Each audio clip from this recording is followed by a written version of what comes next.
Assalamualaikum, Yoshmina. Apa khabar semua? Harapnya semua dalam keadaan yang baik, sentiasa dimurahkan rezeki dan diberikan kejayaan di dunia dan di akhirat.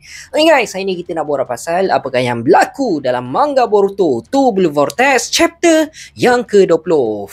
Lama guys. Seriously, chapter kali ni memang membuatkan aku tak senang duduk tau. Chapter kali ni memang bagi aku merupakan one of the best chapter sepanjang 20 chapter untuk manga Boruto Two Blue Vortex. Seriously, aku memang hype gila untuk chapter kali ni sebabnya ini sebenarnya apa yang aku mahukan untuk konflik misi Sunagakure, yang mana selama ni macam apa yang kita tahu, Shinobi Konoha ni memang selalu sangat bergantung dekat Boruto seorang je. Tapi akhirnya untuk dalam chapter kali ni kita dapat tengok juga karakter-karakter sampingan seperti Konohamaru, Uchiha Sarada dan yang lain telah menunjukkan potensi sebenar mereka untuk berhadapan dengan ancaman Shinju, Ryu dan juga Matsuri. Chapter kali ni memang totally full payoff action. Memang terlalu banyak sangat benda yang cukup menarik telah pun berlaku untuk dalam chapter kali ni. Ada epic moment, ada moment sedih dan macam-macam lagi. Aku pun dah tak sabar nak borak apakah yang berlaku untuk dalam chapter kali ni. Jadi, tanpa melengahkan masa, jom kita start sekarang. Chapter ke-20 yang bertajuk Because of Love, dan dekat dalam cover page chapter kali ni ada gambar Sarutobi Konohamaru. Chapter yang ke-20 bermula dengan sambungan dari chapter yang lepas, yang mana kita dapat tengok keadaan untuk Konohamaru sekarang ni memang tengah dalam bahaya. Matsuri memang dah berdekat nak makan Konohamaru sampai Konohamaru menjerit kesakitan. Lalu Matsuri pun cakaplah dekat Konohamaru, "Inilah balasan apa yang kau akan dapat. Aku nak patahkan leher kau, baru kau boleh diam kan? Ataupun kau lebih rela berborak dengan aku sampailah masa aku nak makan kau. Sekarang ni kau buat pilihan cepat, Sarutobi Konohamaru." Lalu Konohamaru pun teringat semula lah apa yang Shikamaru pernah pesan dekat dia. Kau cuba dapatkan hati diorang untuk berkawan dengan diorang, jinakkan diorang selagi diorang ni masih lagi tak boleh nak berfikir dengan matang. Jadi disebabkan Konohamaru teringat balik pesanan Shikamaru, Konohamaru pun cubalah untuk pancing Matsuri semula. Dengan Konohamaru pun cakap lah, "Hey Matsuri, bukankah awal tadi kau cakap ke aku kau happy sangat bila dapat berborak dengan aku? Tapi kalau kau makan aku akan mati. Dan kita dah tak boleh nak berborak macam ni lagi." Lepas tu Matsuri pun balas lah, "Ya, aku memang happy sangat bila dapat berborak dengan kau. Tapi sekarang ni aku dah tak rasa macam tu. Aku dapat rasakan kau ni bahaya untuk aku. Kau buat aku jadi gila.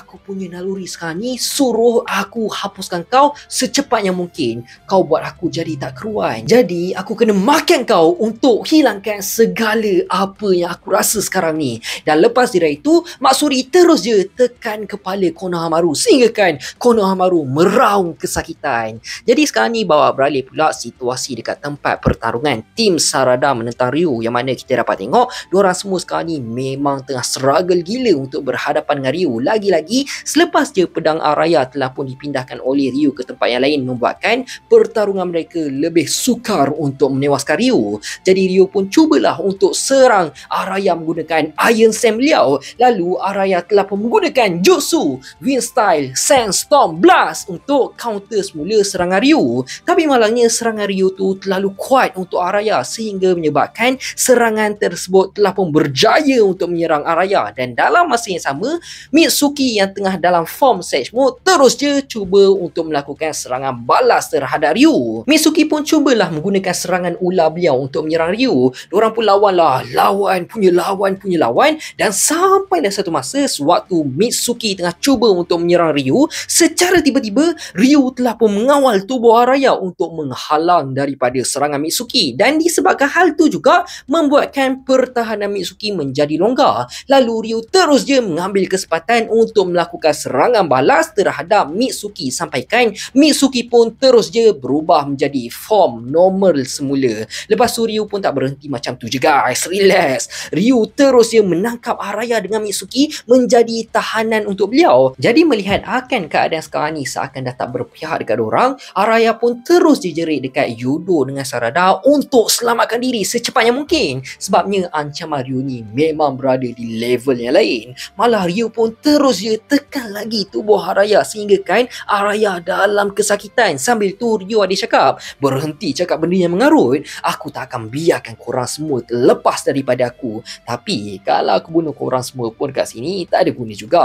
Jadi apa kata kalau korang bagi tahu segala maklumat yang korang tahu berkaitan pasal Otsutsuki Boruto, aku janji aku akan lepaskan korang. Cumanya Mitsuki yang mendengar apa yang Ryu cakap, Mitsuki pun cakaplah dekat Sarada dengan Yodo, korang jangan terpedaya dengan helah haiwan ni. Korang percayalah cakap aku, dia tetap akan bunuh kita semua. Jadi baik korang selamatkan diri je sekarang. Tinggalkan je kita orang. Jadi Ryu yang mendengar apa yang telah dikatakan oleh Mitsuki, Ryu pun bengarlah kan dengan Mitsuki. Sebabnya Ryu cakap, kau jangan capa aku. Kau yang tipu aku terlebih dahulu. Kau jangan samakan aku dengan korang. Jadi disebabkan situasi sekarang ni dah semakin tegang, si Yodo pun suruhlah Sarada untuk bocorkan maklumat tentang Boruto dekat Ryu. Yodo pun cakaplah dekat Sarada, kau bagi tahu je apa yang kau tahu pasal Boruto dekat dia. Kalau tidak, dia akan bunuh kita semua. Tapi of course lah Sarada tak akan hianat Boruto kan. Lagipun Sarada tahu semua tu hanyalah helah Ryu semata je. Tapi itulah nak buat macam mana. Si Yodo ni, dia ni otak dia tak berfungsi baik sangat lah. Dia ni bingai sikit. Dalam misi kali ni aku boleh cakap Yodo memang beban untuk diorang semua. Dan Sarada pun tetap berkeras, dia tak akan pernah menjual kawan-kawan dia untuk selamatkan diri dia sendiri. Tambahan, Sarada pun ingat lagi apa yang telah dikatakan oleh Sumire dekat dia pasal Boruto. Yang diorang hidup tenang sekarang ni pun semuanya disebabkan Boruto. Lalu Yodo pun cakap lah, aku dah lama terfikir tau, kenapalah kau masih lagi nak backup Boruto selepas apa yang dia dah buat dekat adik kau. Tapi sekarang ni mungkin aku dah faham yang Boruto tu seorang yang mahukan kau sentiasa ada untuk berada di belakang dia. Walaupun satu dunia ni benci dia sekalipun, dia tak kisah pun. Betul kan apa yang aku cakap ni Sarada?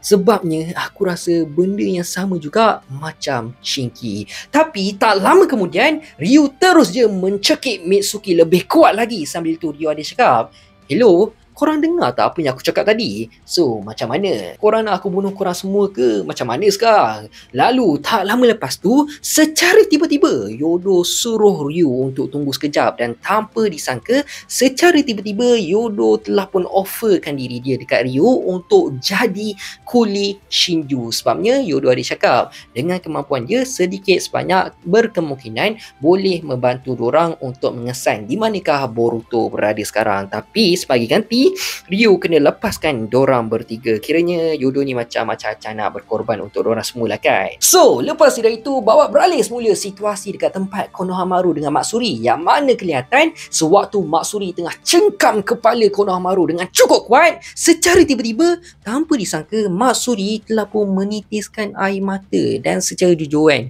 Matsuri sendiri tak tahu tau kenapa dia boleh jadi macam tu. Kenapa ada air keluar dari mata dia. Lalu tak lama lepas tu, Konohamaru pun tak tunggu apa lah kan. Konohamaru terus dia jerit nama Matsuri, Matsuri! Dan Matsuri pun apa lagi, dia menitiskan lagi air mata dengan lebih banyak lagi. Sambil tu Matsuri pun tertanyalah, kenapa aku rasa macam ni? Lepas je Konohamaru panggil nama aku. Dan apa yang lagi penting, kenapa ada air keluar dari mata aku ni? Lalu Konohamaru terus dia cakap dekat Matsuri, Matsuri, kenapa kau menangis? Kau mesti tengah rasa sedih kan? Jadi maksudnya kau sebenarnya tak nak pun bunuh aku sebenarnya kan? Dan dalam masa yang sama kita dapat tengok situasi dekat markas Shinju juga. Kelihatan Jura pun turut mengalihkan air mata disebabkan beliau tahu situasi di antara Matsuri dengan Konohamaru. Dia nampak segalanya apa yang sedang berlaku di sana. Lepas tu Matsuri pun cakap lah, menangis? Apa benda tu menangis? Dan apa sebenarnya yang sedang berlaku dekat aku? So, tak lama lepas tu, tiba-tiba Konohamaru terus je suruh Matsuri pegang tangan dia dan mulakan hubungan special dengan Konohamaru. Kiranya Konohamaru pancing Matsuri acah-acah macam dorang nak mulakan percintaan macam tu lah kan. Tapi bagi aku kan, part ni aku rasa macam sedikit emotional lah tau. Aku pun tak tahu lah kenapa aku rasa macam sedih pula dekat karakter Mak Suri ni. Sebabnya kita boleh nampak dengan jelas yang Mak Suri ni sebenarnya suka sangat dekat Konohamaru. Tapi malangnya Mak Suri akan dikhianati oleh Konohamaru, yang mana lepas je Mak Suri pegang je tangan Konohamaru, secara mengejut Konohamaru telah pun mengeluarkan 2 serangan Dama Rasengan untuk menghancurkan kedua tangan Mak Suri, dan sekaligus menyebabkan Konohamaru telah pun berjaya untuk melepaskan diri daripada Mak Suri. Sambil tu kita dapat tengoklah reaksi Mak Suri memang seakan kecewa sangat dan sedih sangat dengan apa yang telah dilakukan oleh Konohamaru terhadap beliau, dan Konohamaru sendiri seakan tak sangka melihat reaksi Mak Suri. Serius guys. Part ni bagi aku memang kesian gila dekat Mak Suri, sebab dia dah lah sayang sangat dekat Konohamaru. Tapi ni pula apa yang Konohamaru balas dekat Mak Suri. Malah Jura sendiri ada cakap Mak Suri tewas disebabkan cinta, tapi disebabkan cinta jugalah akan menghancurkan Sarutobi Konohamaru. Sambil tu kita dapat tengok selepas je Konohamaru telah pun mengkhianati Mak Suri terus je melancarkan serangan untuk membunuh Konohamaru. Dan lepas dari itu, babak beralih semula dekat tempat Sarada dan yang lain. Tanpa disangka, kita telah dikejutkan dengan selepas Yodo telah pun menawarkan diri dia dekat Ryu. Tanpa disangka, secara mengejut, Ryu tak termakan dengan tawaran Yodo. Malah Ryu terus je menusuk tubuh Yodo menggunakan Iron Sand. Dan diorang semua pun terkejut lah kan bila tengok apa yang telah berlaku. So keadaan Yodo sekarang ni memang tengah kritikal gila, seakan sama macam Inojin dulu. Kalau dulu Inojin ada Himawari boleh menyelamatkan Inojin, tapi sekarang ni tak ada siapa yang boleh menyelamatkan Yodo kecuali Sarada. Sarada pun tak tahu lagi lah macam mana dia nak selamatkan Yodo kan. So sama-sama kita nantikan. Keadaan Yodo sekarang ni memang tengah kritikal gila, sampaikan Yodo sendiri ada cakap, kenapalah semua jadi macam ni? Kenapa tak ada benda pun berpihak dengan kita walaupun sekali je? Dan Sarada yang melihat keadaan Yodo pun, Sarada seakan tahu yang keadaan Yodo ni tak boleh nak diselamatkan, sebab keadaan dia memang dah attack dekat bahagian vital lah, bahagian yang agak sukar untuk diselamatkan. Lagipun dia dah jadi donat lah sekarang. Lalu Yodo pun cakap lagi dekat Sarada, tak apa Sarada, aku tahu aku akan mati dekat sini, tapi Ryu memang tak relax guys.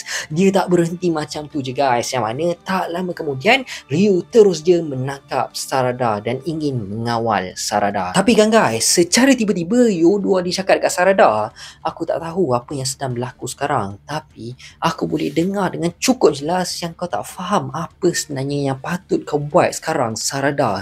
Jadi bila Sarada dengar je apa yang telah dikatakan oleh Yodo, dia pun pelik lah kan. Apa kau cakap ni? Lalu Yodo pun cakap lagi, perasaan kau tu, kenapa kau nak jadi lebih kuat? Aku boleh tolong jawabkan untuk kau sekarang. Aku boleh dengar dengan cukup jelas yang kau sekarang ni tengah keliru. Kau tak boleh buat keputusan dengan betul. Aku tengah cakap sekarang ni pasal kekuatan terpendam yang ada dalam tubuh kau Sarada. Dan dalam masa yang sama, Ryu telah pun mengawal tubuh Sarada untuk membunuh Yodo. Yodo cakap lagi, aku tak tahu kenapa kau tak keluarkan je kekuatan sebenar kau. Tapi tak apa Sarada, kekuatan kau tu sebenarnya kau perlu guna untuk kau lindung orang yang kau sayang. Jadi Sarada, kau tak perlu takut dengan kekuatan yang kau ada. Kau kena lepaskan je bila masanya tiba. Dan secara tiba-tiba, segala Iron Sand yang mengawal tubuh Sarada, Mitsuki dengan Raya terus je diserap ke dalam satu tempat yang lain, seakan satu jutsu yang sangat familiar pernah kita tengok sebelum ni, iaitu satu jutsu yang hanya mampu digunakan oleh Uchiha Obito mahupun Hatake Kakashi, iaitu Kamui. Dan tanpa disangka, kelihatan Uchiha Sarada telah pun mengaktifkan Mangekyo Sharingan bagi untuk berhadapan dengan Shinju Ryu. Dan chapter ke-20 pun habis macam tu je guys. Lama. Finally kita dapat tengok juga Uchiha Sarada telah pun mengaktifkan kekuatan Mangekyo Sharingan bagi untuk menyelamatkan rakan-rakan dia daripada Shinju. Serius guys, aku memang excited gila bila tengok Sarada dah mula aktifkan kekuatan Mangekyo Sharingan beliau. Dan kita dapat tengok sedikit teaser kekuatan apa yang mampu digunakan oleh Uchiha Sarada. Tapi secara jujur, kekuatan Mangekyo Mangekyo Sharingan Sarada tu bukanlah jutsu Kamui tau. Korang jangan salah faham. Tapi melihat salah satu kemampuan Mangekyo Sharingan Sarada seakan menyerap Iron Sen milik Ryu ke tempat yang lain, membuatkan kita seakan terbayang ataupun teringat semula akan kemampuan Mangekyo Sharingan milik Kakashi dan juga Obito, iaitu Kamui. Dan aku percaya dalam chapter akan datang kita akan dapat tengoklah kemampuan sebenar Mangekyo Sharingan Sarada bagi untuk berhadapan dengan Shinjo Ryu. Sila-sila tiba-tiba Sarada bangkitkan Susanoo milik beliau dalam chapter akan datang. Manalah kita tahu kan. Tapi apa pun aku memang dah tak sabar gila nak tunggu apa pula yang bakal berlaku untuk dalam chapter akan datang. Teori ataupun pendapat korang macam mana pula untuk next chapter? Komen kat bawah.